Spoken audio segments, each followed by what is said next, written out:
Welcome back to the Trauma Therapist Podcast. My name is Guy McPherson. My mission is to help trauma therapists be their incredible selves, to be human, to be real, not just a clinician. I'm a big believer in who we are is more important than what we know. And this requires cultivating authenticity, genuineness, and vulnerability, and that requires intention. You can learn more about my courses and workshops by going to thetraumatherapistproject.com. That's thetraumatherapistproject.com. Let's get started. So 5, 4, 3, 2, and 1. Our folks, welcome back to the podcast. I am very excited to have back Dr. Aimie Apigian. Aimie, welcome back. Thank you so much, Guy. Excited to have you back. You know, last time we spoke, or the first time we spoke, you know, you just get it. I just get this feeling like this person, you just are on fire, you're passionate, and that's what I love about you, and it's why I wanted to bring you back. So, but we'll get into that. I don't know very many other people, Guy, like you and me, who love to talk about trauma. I think that does make us unique. Well, yeah, maybe that's what it boils down to. So Dr. Aimie is a board certified preventive medicine physician with a master's in biochemistry and a master's in public health. She's an author, speaker, and founder of Trauma Healing Accelerated LLC, as well as Family Challenge Camps, and host of the Bio Optimized Summit. We're going to talk about that. After a few years in a general surgery residency in Portland, Oregon, she decided to forge her career path as a trauma, attachment, and addiction medicine physician. She believes the healing journey can be accelerated through evidence-based tools and approaches to rewire the nervous system and the effects of chronic stress and trauma on the mind and body. Having both parented children with effects from trauma and attachment issues, and then having her own health challenges from chronic stress and traumas, she's intensely invested on finding what actually works practically on how to restore the body to its highest potential for health, optimizing the biology. Welcome back. Thank you so much, Guy. I'm ready to dive into our topic today. All right. Before we do, though, remind our listeners where you're from originally and where you are now. I grew up in Washington State. I was actually born not too far from the Canadian border, over on the eastern side of Washington, central eastern Washington, and have since located to Southern California, but am also halfway between here and central Mexico, where I've been building a home and retreat center. Wow. Exclamation point. So you're building a home and retreat center. How cool is that? Yeah. You want to come? Let's. Yeah. Seriously? Yeah. No, amazing. I'm serious. Yeah. When is that going to be up and running? Well, I have started to live there when I go down. And so I'm looking at being able to host groups and workshops by the end of this year, 2023. Wow. Exciting. Yeah. So, well, let's touch on, you said you loved talking about trauma and stuff. What is it about it that gets you going? If we can use that word within this context. It's so misunderstood, and there's so much that we can do about it. Misunderstood how? One of the things that happened to me, and I know that this happens to a lot of other professionals, is that we get misdiagnosed with being stressed or having chronic stress when it's actually a trauma response in our body. And so we're being given the wrong diagnosis, if you want to call that a diagnosis. And so we're given the wrong tools. We're told to go manage our stress better, and thus to do stress management tools, not realizing that that's going to miss the mark if we're actually working with a trauma response that continues to play out in our body. And so it's so misunderstood because people think of trauma as, oh, this big event in my life, and whether I had it, whether I don't. And it's not that. Like the body will continue to live from this place of trauma without us ever knowing it, because we're still focused on some event that happened in our past, not realizing that, no, like this is our present moment experience and our present moment biology. So just to recap a little bit, clarifying, correct me if I'm wrong here. So you're saying that oftentimes, a lot of people misdiagnose it because they think it's a singular event. But in addition to that, are you also saying that trauma can be viewed on a continuum, like stress on one hand, and then all on the other end of the continuum is trauma. Yeah. So trauma actually does happen on a very sequential process. So you have to go through the stress response to have a trauma response. In fact, the definition of a trauma response, if you look at it in what's happening in the body and the autonomic nervous system, is that the stress response gets overwhelmed, or else a person would be able to stay in that stress response and they would be staying in a very active place. And so just to walk through that trauma response, you initially have a startle. So we always have a startle to whatever is happening, even if it's a noise that turns out to be, oh, my kids dropped the toy or whatever, the door slammed unexpectedly, and we feel that little startle. We get this little burst of energy, but it doesn't take us all the way into that stress response until we see, oh, no, like the kitchen stove is on fire. Right. This is something serious. And then we move into full stress response, which is the sympathetic. And that sympathetic is there to move us to action. And so the way that it does that is it sends out this burst of adrenaline, rushes through our body. We can often feel that surge of energy that comes from that adrenaline rush. Our heart races, our breath quickens. It's a full body response to be in that stress response. But the whole intent, Guy, like the whole neurobiology, all of the chemicals, everything involved is for one purpose and one purpose only: to take action.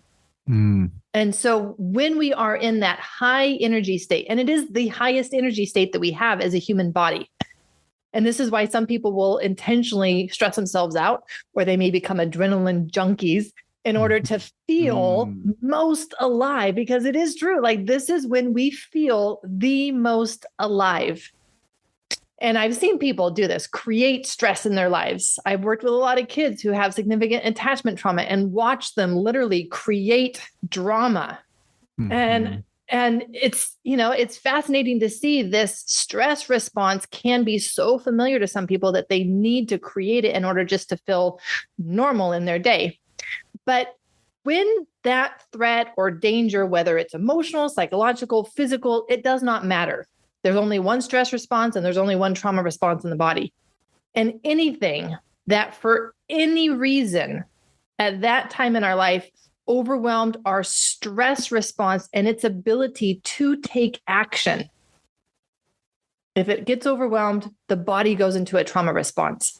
And it literally takes that adrenaline, which is like having our gas pedal all the way to the floor, and it's like throwing on the emergency brake. So your foot can still be on that gas pedal. It doesn't take away the fact that there might still be this adrenaline surging through your blood and your tissues, but you have just now thrown on that emergency brake. Your car comes screeching to a halt. Your energy drains, and guess what? Like, you stop taking action. The whole purpose of this freeze response, this trauma response, is to collapse, is to stop, is to not take action, but instead conserve energy so that we can hopefully survive this thing. But we can only get into that trauma response going through the stress response, because it's the stress response itself that gets overwhelmed, leading a person and their body into this trauma response. And so then what happens is that the body, without resolution and being able to complete that cycle, it now kind of gets stuck in going into this freeze response. And then people start developing diseases over time. They start noticing that they have low energy all the time. They start noticing that they have sleep problems, chronic digestive problems. They have all of these downstream effects on their biology from their trauma response still playing out in their body. Wow. And yeah, a couple of things just quickly came to my mind as you were talking. One is, you talked about adrenaline junkies, and it reminded me of combat vets who come back and they're like lost. And a lot of times they are seeking that, not just the camaraderie, but the adrenaline of the combat theater in a sense. Wow. I thank you for that really illustrative diagram of what's going on with the trauma response.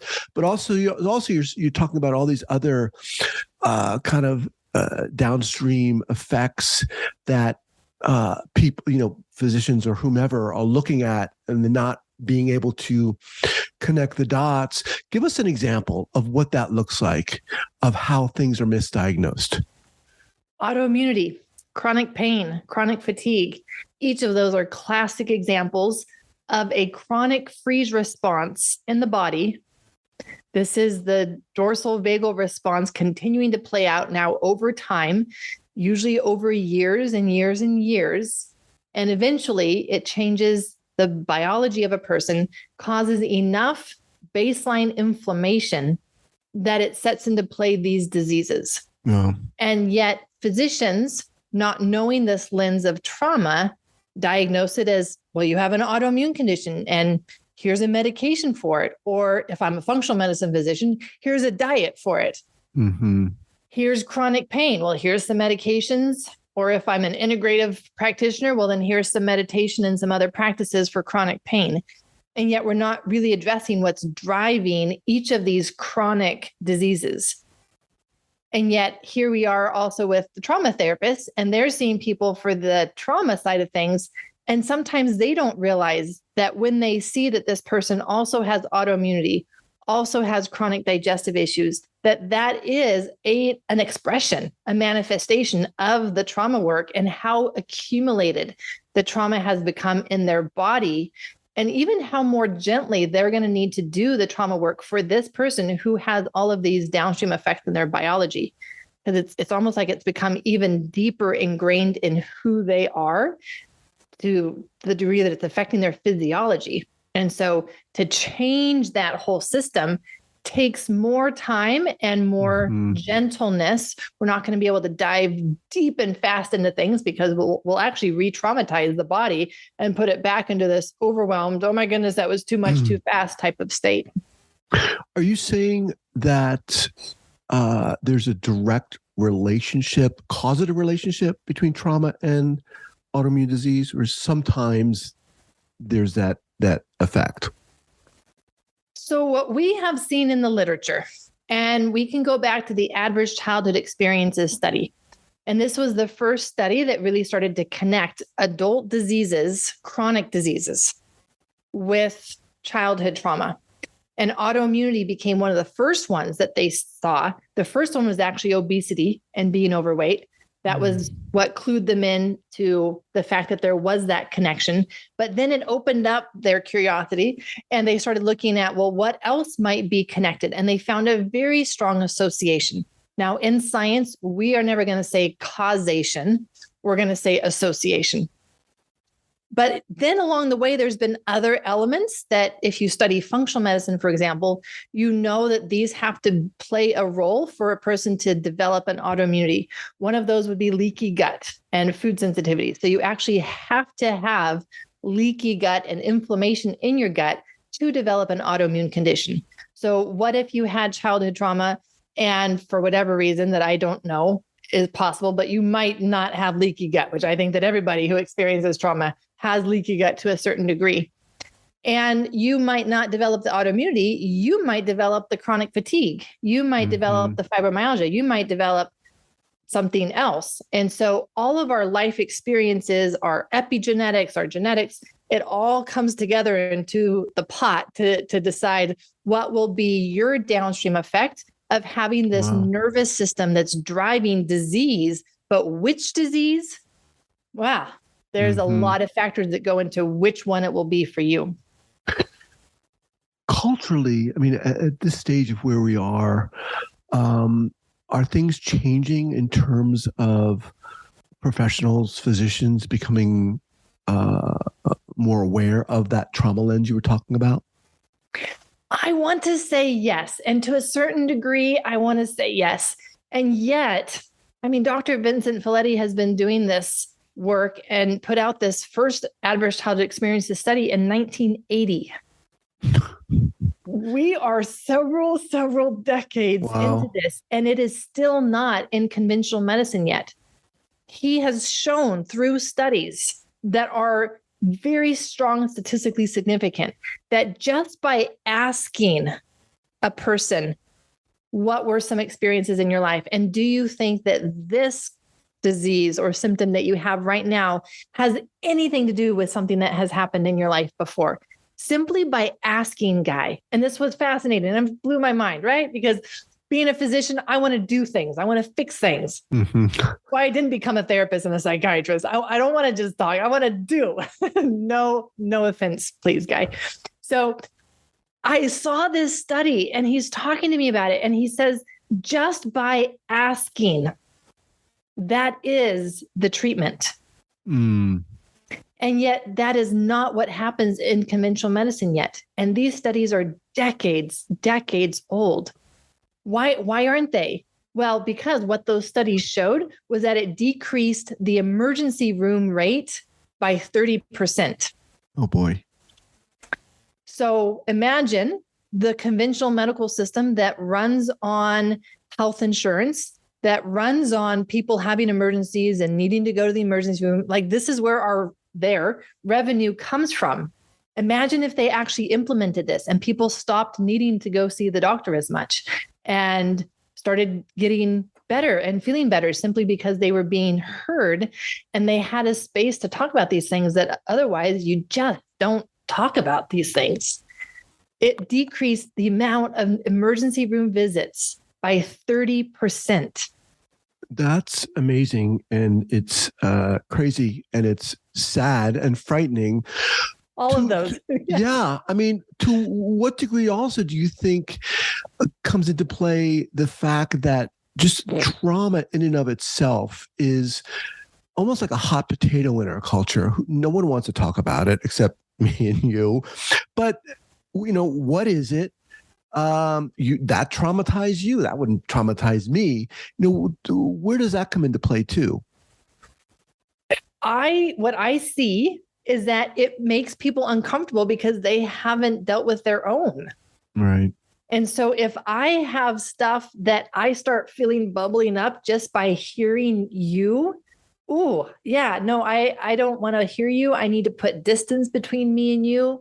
Let me put something, right? Mm-hmm. I need to protect myself because if this stuff bubbles up, I fall apart and I can't fall apart. I have 30 more patients to see today. And then I have a family that I have to go take care of. And then I've got this, and then I've got that. So I can't afford to fall apart.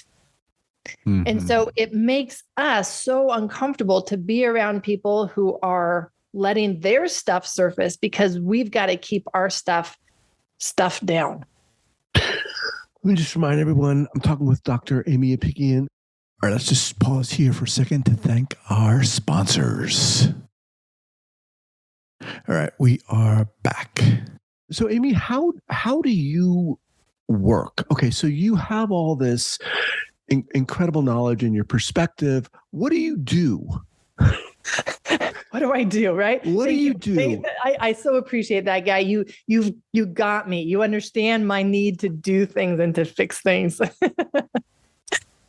What do? I take everything that I have experienced and everything that I've learned to really develop a pathway that people can follow. I can guide them down this pathway to gently start addressing the stored trauma in their body. So even as a medical physician, I actually start people with 21 days of somatic work. This is basic somatic work, largely influenced by my training in somatic experiencing with Dr. Peter Levine, where I then took my training, because I did that training to help myself at the time, wasn't ever intended to be something that I do with my work. But I took that and I applied it to my own life, and I figured out what I needed to do from that on a daily basis to make this work, to see change in my own life, to see change in my own health. And so when people come to me now, that's actually where I start them, because that somatic work will gently start to create moments of safety for them. Mm-hmm. And we are so used to living in our heads. Our heads have been our safe place. We love to read about stuff or watch a video about stuff, listen to a podcast about stuff, but experience it? No, thank you. Let me stay in my head. That's our safe space.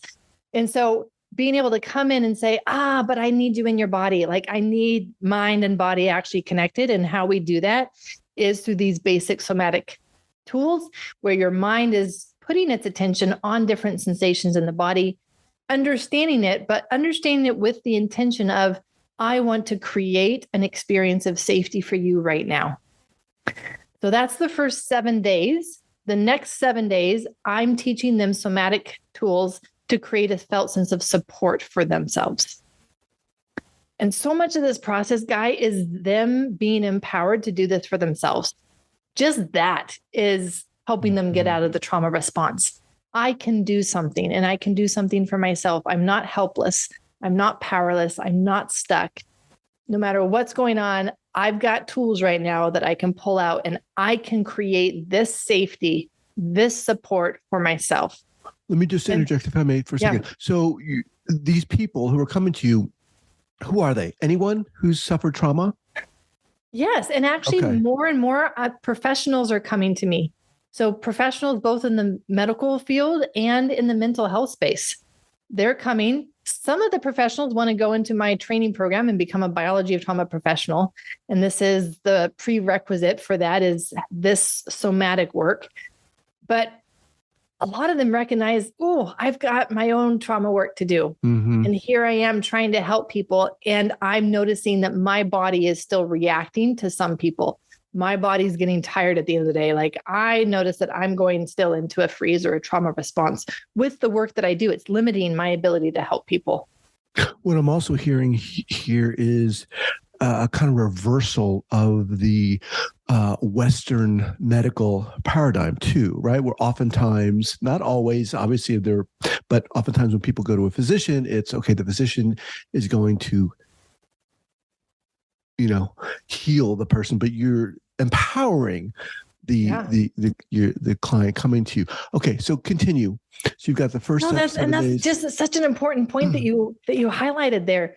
So again, like we've given our power away, and then we get upset when mistakes are made, or we've put our hopes onto something, and yet being that we live with our own body, like we truly can become the experts on our body. And I think that every person should become the experts of their own body, and specifically their nervous system. Mm. So that not only do they have the understanding of which state of the nervous system am I in right now? Am I in stress? Am I in trauma? Am I in parasympathetic? Which of those 3 states of the nervous system am I in at any given moment? And am I okay with being here? Or do I want to use some of my tools to shift into a different state? But that sense of empowerment is important. So I am clear that my role is not to fix you, not to heal you. My role is to create the environment in which the transformation could happen when you show up and do the work. I show you what work needs to be done, but I can't do the work for you. Mm-hmm. I create the environment in which the transformation can happen when you show up and you do the work. How much of that perspective was born out of your own experience going through trauma, experiencing trauma? Everything. Like that was one of the hard lessons that I got to learn with my adopted son, Miguel.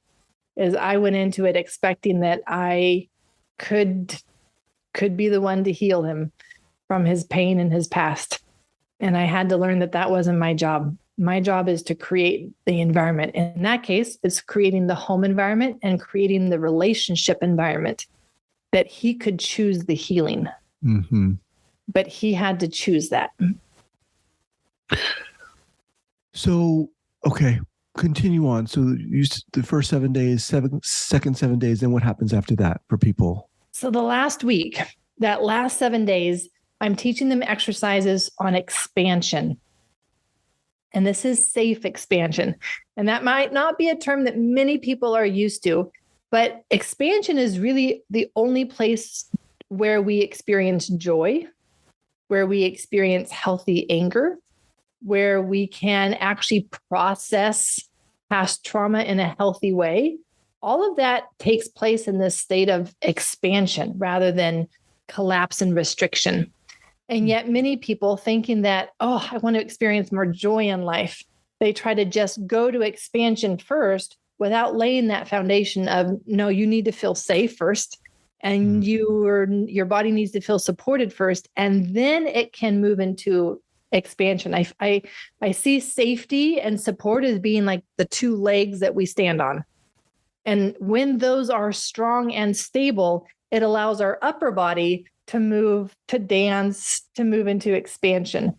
But without those foundational legs, you're going to actually potentially create another trauma response as your body expands and then contracts immediately because it's like, I don't have the support for this. I don't have the safety for this.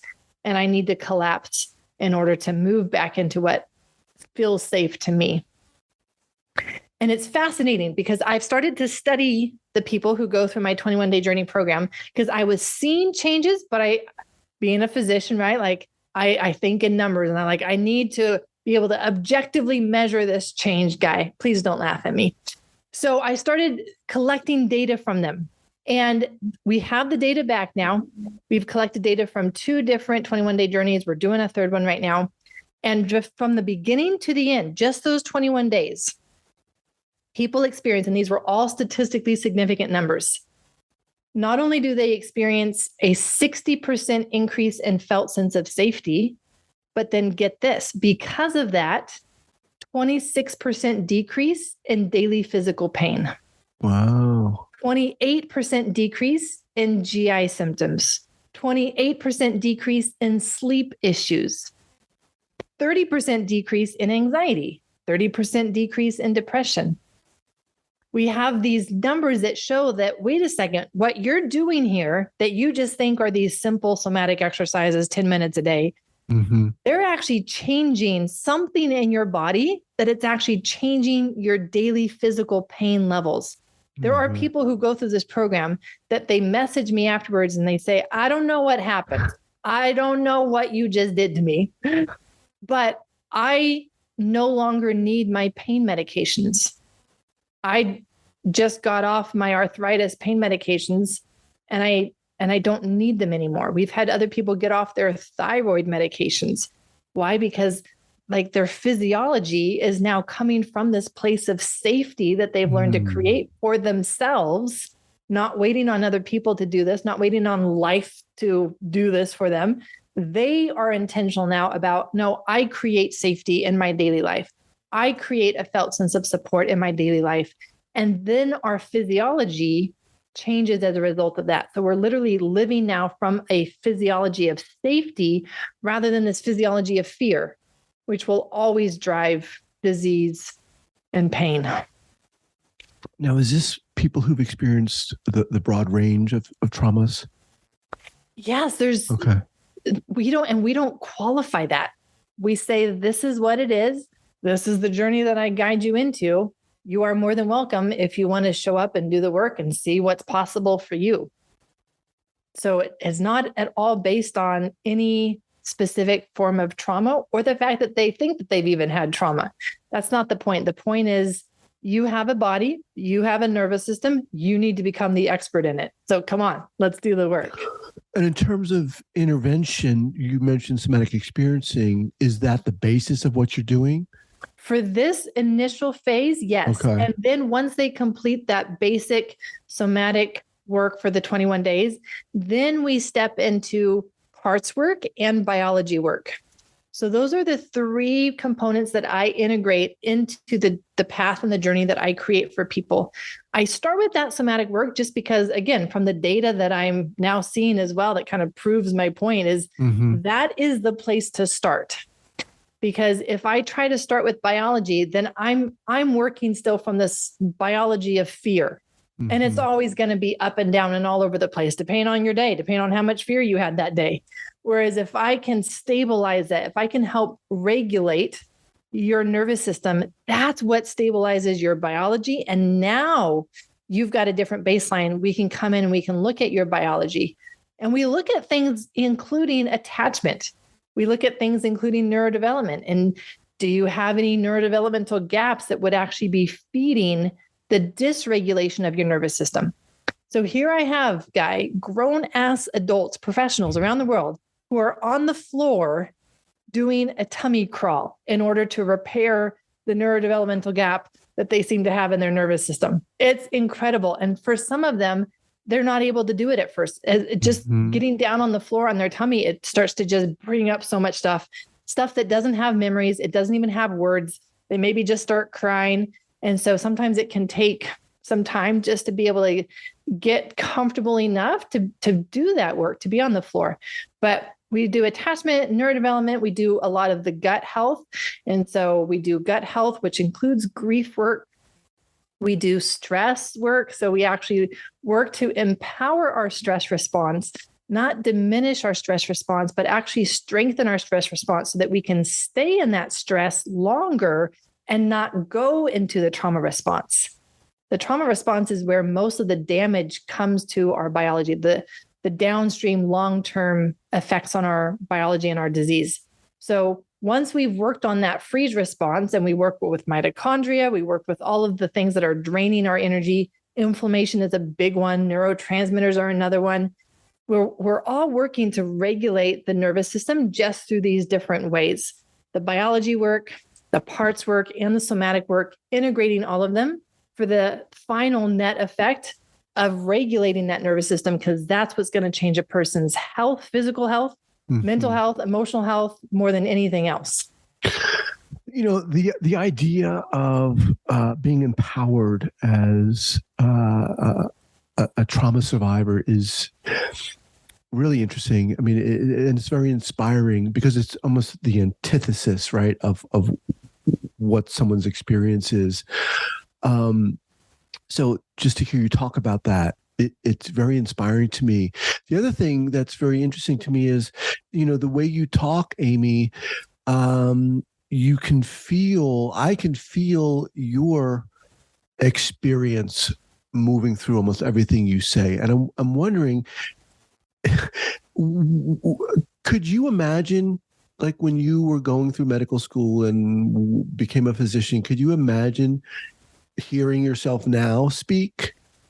Because stereotypically, it's very different from a lot of Western physicians, correct? Very different. And obviously there are exceptions out there, but what bridges that gap? Your experience, having experienced trauma? Yeah, and this is actually takes me back to the last conversation that I had with Dr. Gabor Mate, where he said, both you and I, our work is not recognized by the conventional medical system because it's just too different. Like they don't even know what to do with it. It's so different from their model. It's not like, oh, here's a new protocol. Here's a new diagnosis. Let's put this in the DSM-5. Right. It's so different that they don't even know what to do with it. And so when I was first starting out in my medical training, I had no idea that this is where I would land. I mean, this is very much the accumulation of my experiences. And then, yes, I do feel that at a certain point, I had this calling that I could choose to step into. And I definitely see that I am living my purpose and am very much enjoying it. Well, you can feel it. I mean, you can feel you're living your purpose. I mean, it's so exciting. My God. All right. What's the best way for people to get in touch with you as we kind of wind down here? Before you answer that, so you have a summit coming up. I know it's not coming up till August, but tell us a little bit about that. Who it's for, what it's about, where it is. Yeah. So this is my third annual Biology of Trauma Summit. And have a lot of great speakers lined up. Dr. Gabor Mate is coming back again. Dr. Peter Levine, Dr. Stephen Porges, Dr. Bruce Lipton is another one. Dr. Mark Hyman. Lightweights, basically. Lightweights of the field. So, I mean, again, like I get so excited that I get to be at the center of all of this and bring them all together and make this magic happen. So the theme for this year's summit is the trauma disease connection and the path to freedom.